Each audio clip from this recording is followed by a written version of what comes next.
Alright guys, welcome back for the conclusion of making a custom Gunpla Christmas ornament for this year. As you saw at the start of the video, I now have the base painting done on both of the kind of kits that are involved with this. We've got Axis here, which is now primed in black.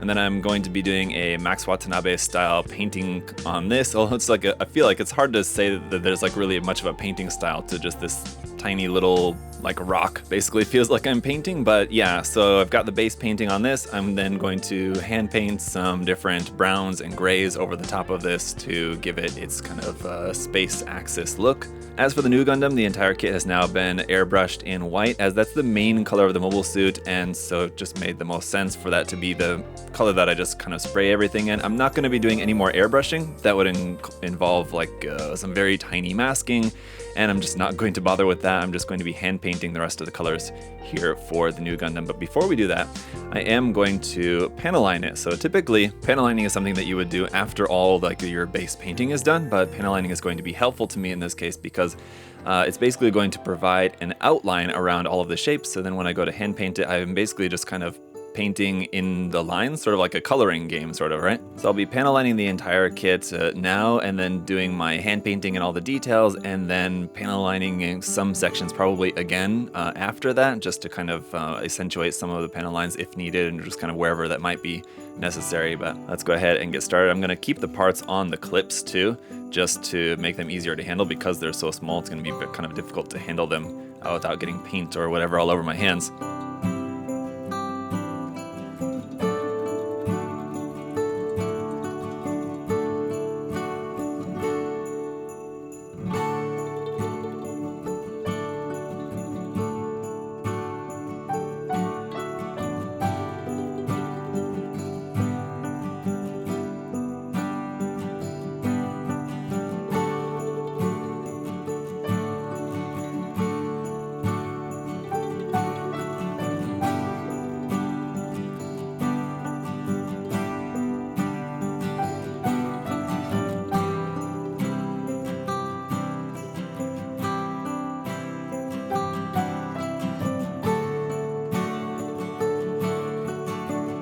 Now all the paints that I'm going to be using are just SMS paints. For the yellow accents, just going to be using this marigold orange. For a couple little red bits, we have signal red. And then for like the dark grayish navy blue color of the new Gundam, I'm just going to make a custom mix by mixing a few different colors there. Gunship gray I'm going to be using for the joint parts and stuff like that. So just kind of helpful tip for you guys, if you do use SMS paints, you know that you do have to shake them quite a bit in order to like get a sense of what the true color is inside. So that's why I put a little bit of paint on the top so that way I can see, because otherwise just the cap is just black. But say you have a bunch of SMS paints and you're working on a project and you're thinking like, okay, which color is going to be exactly right, rather than having to sit there and shake the bottle and see like what color the paint looks like inside there. This is a really kind of helpful thing for me. Other thing that's going to be quite helpful here is these Crafters Squares art palettes. So this is a 6-pack from Dollar Tree, which is not a dollar as everyone knows here in the US, but basically our US equivalent of Daiso. And I really, really, really wish that we had Daiso here, but 6 of these for $1. I can use this for this project and then toss it away. I don't have to worry about cleaning up a palette or anything, so that's kind of nice.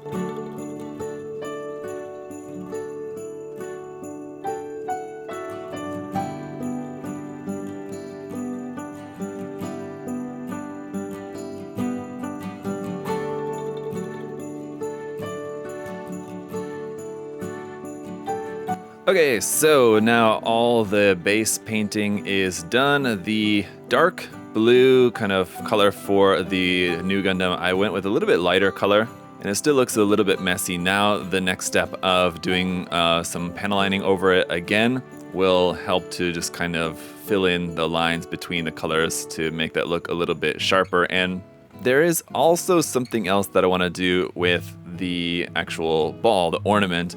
I want to spray this with some like paint to make it look a bit like Psycho Field, so some sort of translucent kind of paint. And I think what I'm going to use for that is some SMS Pearl Green Gold Flip, and that will give us, you know, this is not super opaque, not very opaque at all, so that'll give us this really nice shine on the ball. where we'll still be able to see the kit inside for sure, but you know, we won't see it that clearly, and just because of the size and the nature of this project, I'm not like super worried about the paint being like super really fine detail. I think it definitely looks good enough for what it is, so I'm happy with it.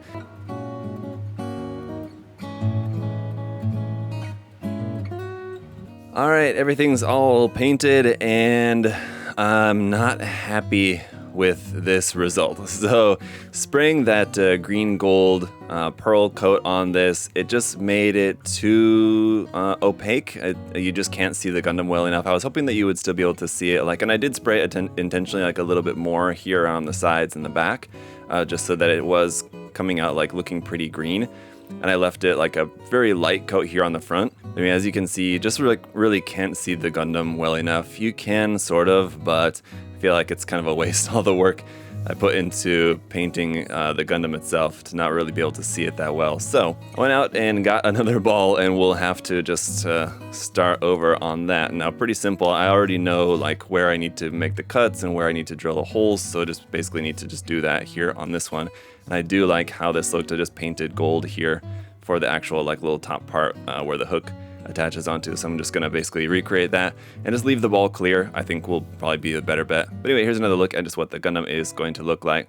And also axis, after it's got like a coat of black Pentaline wash over that as well, just to kind of darken it up. But you can still see like some of the colors there. I feel like it still looks pretty good. So happy with the individual elements, and I thought it would be good to show you guys. I could have just like started over with another ball and not mentioned it to you guys or something, but I thought it's important to share like mistakes, or not necessarily mistakes, just when things don't work out necessarily how you plan. It happens. There's other ways I could have gone about this too. Maybe I could, you know, try again with the green gold on this and maybe just like only spray it around on the sides or something. But you know, sometimes you try things and they don't necessarily work out as you planned and you have to try something else. All right, now we're done, or redone, I should say, again, and finally done this time. Yeah, much happier with just the clear ball. You can actually see the Gundam a lot more, which is nice. I think the green effect, like a psycho field effect, kind of would have been cool, and maybe something to toy with as an idea for maybe some kind of future project, or maybe next Christmas,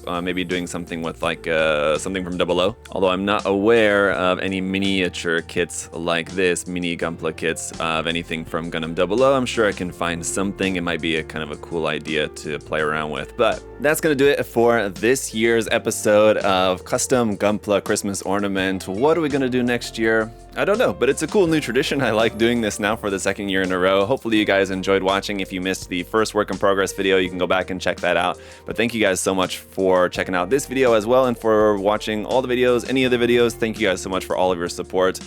This was fun, and I'm gonna go put it on my tree at home. Hope that you guys all have a fantastic holiday, whether you're celebrating Christmas or not, or a different holiday, whatever it is. Hope that you guys just have a nice holiday season.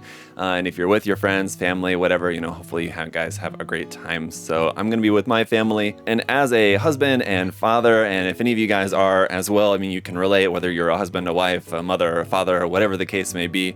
You know that at Christmas time, it's really kind of just all about seeing your family's smiling faces, right? And it sounds like very cheesy, but I mean, like, my wife asked me what I want for Christmas. I was like, you and the kids to just like be happy and have a good day. That's kind of really about it. I don't know. I feel like I don't really, this is kind of, you know, once you're a grown up, I don't know, I feel like you don't really want anything in particular. You're kind of older and you just kind of buy what you need naturally. You don't like necessarily wait for Christmas to get the things you hope for. I don't know, maybe that's just me. Maybe some of you guys do, but for me, not having anything in particular that I really want for Christmas, just want my family to have a good day. So I think, and I hope that they will. They should. Anyway, I hope that you guys will have a good day as well. Thank you all again, and until next time, have a great day. Bye, guys.